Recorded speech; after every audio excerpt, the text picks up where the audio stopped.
Travis, NVIDIA is the current market darling. Talking about NVIDIA again? No question. Yeah, it's every day. During its last earnings report, it announced a 10-for-1 forward stock split.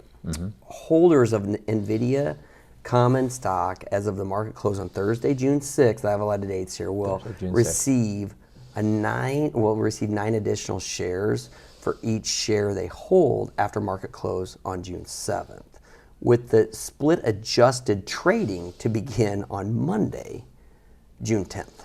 So you own it June 6th, you get your shares, extra shares from the split June 7th, and then it'll start trading at that new price on the 10th. On Monday the 10th. Got it. So let's break down the concept of a stock split for the viewers here, Steve.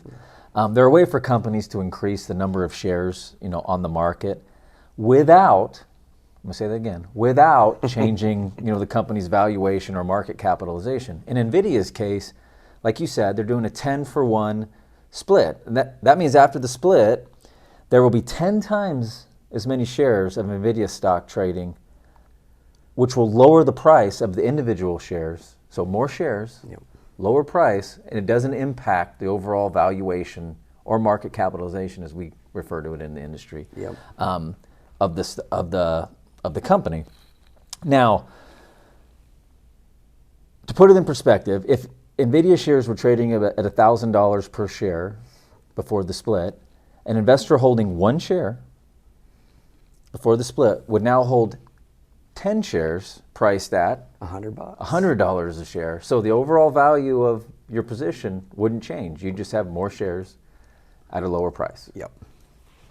And the stock split could help make investing in NVIDIA more accessible to a wider range of investors and increase liquidity, of course. Sure. A stock price over $1,000 could discourage some investors from buying it just because they don't have the means probably to potentially do that.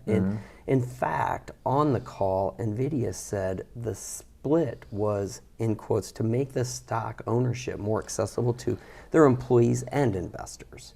So the lower share price could promote buying, driving that price up higher here in the short term, but longer term, fundamentals really do have to drive the value of this company, though, isn't that right? Fundamentals always drive the value longer term. Obviously, you can see short-term fluctuations, and you can see a lower price maybe causing some people to rush in, thinking they're getting NVIDIA at a better value. Correct. But another reason some companies actually split their stocks, Steve, is that lower price could help get them added to an index, maybe a price-weighted index like the Dow Jones Industrial Average. Price-weighted index like the Dow, they generally avoid adding those high-priced companies to the index because those companies will have an outsized effect on the overall index as their price fluctuates because they have a higher weight, right? So the highest priced stocks in the Dow right now, for reference, you have United Healthcare. It's trading at about $516 a share. You have Goldman Sachs trading at about $457. Microsoft trading at about $427. All of those high share prices still well below the over $1,000 a share that NVIDIA was trading at.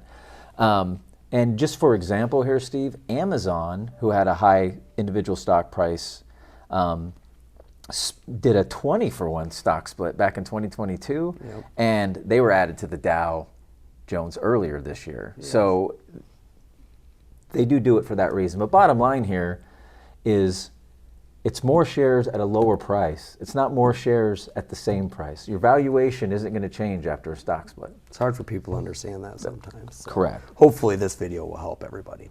This has been great, Travis. I look forward to it next week. Look forward to it as well.